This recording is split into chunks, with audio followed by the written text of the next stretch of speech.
ప్రభుత్వ అధికారి టేబుల్ డ్రాయర్లో లంచంగా ఇచ్చిన రంగులద్దిన నోట్లు దొరికాయి. పెద్ద కేసులాగానే ఉందే. అవును. కాని ఆశ్చర్యంగా ఏంటంటే ఆ డబ్బు పట్టుకున్న ఆనవాళ్లు ఆయన చేతులకి అస్సలు లేవు. ఓహో, అంటే కెమికల్ పౌడర్ అంటలేదన్నమాట. ఎగ్జాక్ట్లీ. మరి ఆ అధికారి నిజంగా అవినీతిపరుడా లేక ఏదైనా కుట్రలో ఇరుక్కున్నాడా అనేది ఈరోజు మనం తెలుసుకోబోతున్నాం. ఖచ్చితంగా. పైకి చూస్తే లంచం పట్టుబడినట్లే కనిపిస్తుంది కానీ ఈ కేస్ ఫైల్స్ చూస్తుంటే ఇదొక పెద్ద పజిల్లా అనిపిస్తుంది. రైట్. ఈరోజు మన ఈ లోతైన విశ్లేషణలో 2025 నాటి సుప్రీంకోర్టు తీర్పు, అదే P Somaraju versus state of ఏపీకి సంబంధించిన ఫైల్స్ని పరిశీలిద్దాం. అవును, ఈ లీగల్ మిస్టరీ ద్వారా అసలు అవినీతి నిరోధక చట్టం అంటే పీసీ యాక్ట్, అలాగే ఏసీబీ ట్రాప్ నియమాలు ఎలా పనిచేస్తాయో అర్థం చేసుకోవచ్చు. ఒక వ్యక్తి నిర్దోషిత్వాన్ని చట్టం ఎలా కాపాడుతుంది అనేది కూడా స్పష్టంగా తెలుస్తుంది. అసలు ఈ కథ 1997లో హైదరాబాద్లో మొదలైంది కదా. అమును, ఒక లేబర్ కాంట్రాక్టు అధికారి సోమరాజు తనను లంచం అడిగాడని ఏసీబీకి ఫిర్యాదు చేశాడు. ప్లాన్ ప్రకారం కెమికల్ పౌడర్ రాసిన 3,000 రూపాయల నోట్లను ఆ కాంట్రాక్టర్ అధికారి టేబుల్ డ్రాయర్లో పెట్టాడు. ఇక్కడే ట్విస్ట్. వెంటనే ఏసీబీ అధికారులు వచ్చి అధికారి చేతులు కడిగించారు. కాని ఆశ్చర్యంగా ఆ నీళ్ల రంగు మారలేదు. అంటే ఆయన ఆ నోట్లను ముట్టుకోలేదనర్థం. కరెక్ట్. దానికి తోడు ఇంకో విషయమేంటంటే ఈ తతంగానికి స్వతంత్ర సాక్షిగా వచ్చిన వ్యక్తిని ఆ కాంట్రాక్టర్ కావాలనే గది బయటే ఉంచాడు. ఇది చాలా కీలకమైన పాయింట్. దీన్ని ఇలా అర్థం చేసుకోవచ్చు కదా. ఒక ఇంట్లో దొంగతనం జరిగినప్పుడు దొంగిలించబడిన వస్తువు ఒకరి గదిలో దొరికినా వాళ్లు అసలు అక్కడ లేకపోతే వాళ్లనే దొంగ అనలేం కదా. ఎగ్జాక్ట్లీ. వాళ్ల ఆ వస్తువుని ముట్టుకున్నట్లు ఆధారం లేకపోతే ముద్ర వెయ్యలేం. ఈ కేసులో కూడా అదే జరిగింది. అంటే ట్రయల్ కోర్ట్ ఈ లాజిక్ని ఒప్పుకుందా? అవును, సరిగ్గా ఇదే లాజిక్తో ఆధారాలు లేవని ట్రయల్ కోర్ట్ ఆయన్ని నిర్దోషిగా వదిలేసింది. కానీ హైకోర్టు మాత్రం ఈ కేసును వేరే కోణంలో చూసింది. ఓహో, వేరే కోణమంటే? ఆ అధికారి చాలా తెలివిగా వ్యవహరించాడని, డబ్బును నేరుగా చేత్తో తీసుకోకుండా డ్రాయర్లో వేయించుకున్నాడని ఒక థియరీని నమ్మి ఆయనకు శిక్ష విధించింది. వినడానికి హైకోర్టు ఆలోచన ప్రాక్టికల్గానే అనిపిస్తుంది కదా. తెలివైన వాళ్ళు అలాగే చేస్తారు కదా. నిజమే. కాని సుప్రీంకోర్టు ఈ తెలివైన అధికారి థియరీని పూర్తిగా పక్కనబెట్టింది. ఎందుకంటే చట్టం ప్రకారం ఏదైనా నిరూపించాలంటే కేవలం ఊహలు సరిపోవు.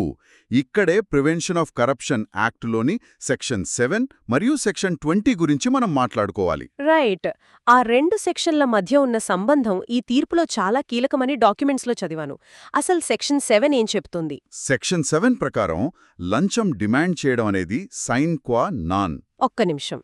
ఈ సైన్ క్వా నాన్ అంటే అత్యంత ఆవశ్యకమైన షరతు అని అర్థం. అంటే డిమాండ్ జరిగి తీరాలి. ఓహో, అంటే గబ్బు అడిగినట్లు ఖచ్చితంగా ప్రూవ్ చేయాలన్నమాట. మరి సెక్షన్ 20 ఏంటి? సెక్షన్ 20 ఏంటంటే ఒకరి దగ్గర డబ్బు దొరికితే అది లంచమే అని కోర్టు భావించవచ్చు. దాన్నే ప్రిజంప్షన్ అంటారు. కానీ అలా భావించాలంటే ముందు సెక్షన్ 7 కింద ఆ వ్యక్తి డబ్బు డిమాండ్ చేశాడని ఖచ్చితంగా నిరూపించాలి కదా. ఎగ్జాక్ట్లీ. డిమాండ్ జరిగిందని నిరూపించకుండా కేవలం డెస్క్లో డబ్బు దొరికిన కారణంతో సెక్షన్ 20ని ఉపయోగించి దోషిగా నిర్ధారించడం చట్టవిరుద్ధం. రైట్. ఈ కేసులో సాక్షి గది బయట ఉన్నాడు కాబట్టి అసలు డిమాండ్ జరిగిందనడానికి ఆధారమే లేదు. అవును, అక్షరాలా అదే జరిగింది. లాజిక్ పరంగా ఇది కరెక్టే కాని నాకొక డౌట్. ఇలాంటి కఠినమైన నియమాల వల్ల ఒక ప్రమాదముంది కదా. ఇలాంటి ప్రమాదం? నిజంగానే తెలివిగా అసలు డబ్బే ముట్టుకోకుండా అవినీతికి పాల్పడే అధికారులను పట్టుకోవడం ఏసీబీకి దాదాపు అసాధ్యమైపోతుంది కదా. ఆధారాలు దొరకనంత మాత్రాన తప్పు జరగలేదని కాదు. మీ వాదనలో బలముంది. కాని ఒకటి ఆలోచించండి. సరైన ఆధారాలు లేకుండా కేవలం ఊహల మీద శిక్షలు వేస్తూ పోతే రేపు ఎవరైనా కావాలని అమాయకులను ఇరికించే ప్రమాదం ఉంది. అది కూడా నిజమే. అందుకే సుప్రీంకోర్టు ఈ తీర్పులో చంద్రప్ప కేసు నిబంధనలను గుర్తుచేసింది. ఒక వ్యక్తిని ట్రయల్ కోర్ట్ నిర్దోషిగా ప్రకటించినప్పుడు వారికి చట్టం ప్రకారం డబుల్ ప్రిజంప్షన్ ఆఫ్ ఇన్నోసెన్స్ వర్తిస్తుంది. ఈ డబుల్ అనే పదం వెనుకున్న మెకానిజం చాలా ఆసక్తికరం. నేను వివరిస్తాను. తప్పకుండా. మొదటిది, నేరం రుజువయ్యే వరకు ప్రతి ఒక్కరూ నిర్దోషులే అన్నది సాధారణ చట్టం. ఇది ఫస్ట్ ప్రిజంప్షన్. కరెక్ట్. రెండవది, ఒక ట్రయల్ కోర్ట్ అన్ని ఆధారాలను పరిశీలించి వారిని నిర్దోషిగా ప్రకటించినప్పుడు ఆ నిర్దోషిత్వానికి ఇంకొక పొర తోడవుతుంది. దాన్నే డబుల్ ప్రిజంప్షన్ అంటారు, అంతేనా? ఎగ్జాక్ట్లీ. అంత బలమైన రక్షణ ఉన్నప్పుడు పైకోర్టులు కేవలం తమకు వేరే అభిప్రాయముందన్న ఒకే ఒక్క కారణంతో ఆ తీర్పును రద్దు చేయకూడదు.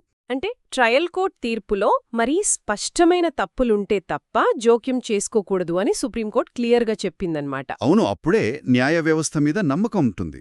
దీన్ని బట్టి చూస్తే ఏసీబీ ట్రాపులనేవి గుడ్డిగా చేస్తే కుదరదు. అవి అత్యంత పకడ్బందీగా ఉండాలి.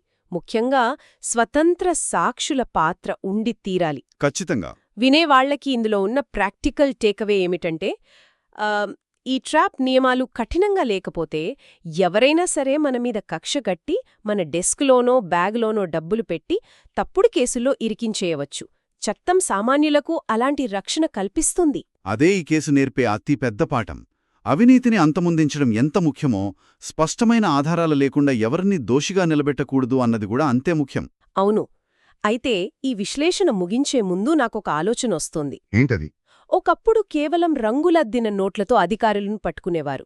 కాని ఈ రోజుల్లో భౌతికంగా డబ్బు ముట్టుకోకుండా చాలా తెలివిగా పనులు జరిగిపోతున్నాయి కదా. అదే, ఇలాంటి పరిస్థితుల్లో భవిష్యత్తులో అవినీతిని నిరూపించడానికి కేవలం ఈ పాత కెమికల్ పౌడర్ ట్రాప్ల మీద ఆధారపడటం మానేసి పూర్తిగా హిడెన్ కెమెరాలు లేదా వైర్ ట్యాప్స్ లాంటి డిజిటల్ సర్వేలెన్స్ మాత్రమే ఏకైక మార్గంగా మారుతుందా? చాలా ఆసక్తికరమైన ప్రశ్న. భవిష్యత్తులో లీగల్ సిస్టమ్ ఈ టెక్నాలజీని ఎలా స్వీకరిస్తుందో చూడాలి. ఖచ్చితంగా. రాబోయే రోజుల్లో దీనిపై మరిన్ని మార్పులు చూస్తామనడంలో సందేహం లేదు. మరొక లోతైన విశ్లేషణతో మళ్ళీ కలుద్దాం.